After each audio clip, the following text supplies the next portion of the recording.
Mino, gökkuşağı ormanında minik bir sincaptı. Kuyruğu renk değiştirirdi. Bir sabah ormandaki tüm renkler kayboldu.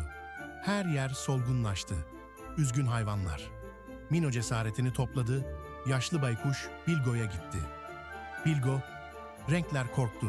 Neşeyi bulursan geri dönerler dedi. Mino yola çıktı. Tavşanları güldürdü, kahkahaları ormanı şenlendirdi. Kirpilerle dans etti, neşeyle döndüler. Kuyruğu kırmızı parladı. Kaplumbağaya tatlı bir şarkı söyledi. Kuyruğu mavi parladı. Her iyi hareketinde kuyruğu daha çok parladı.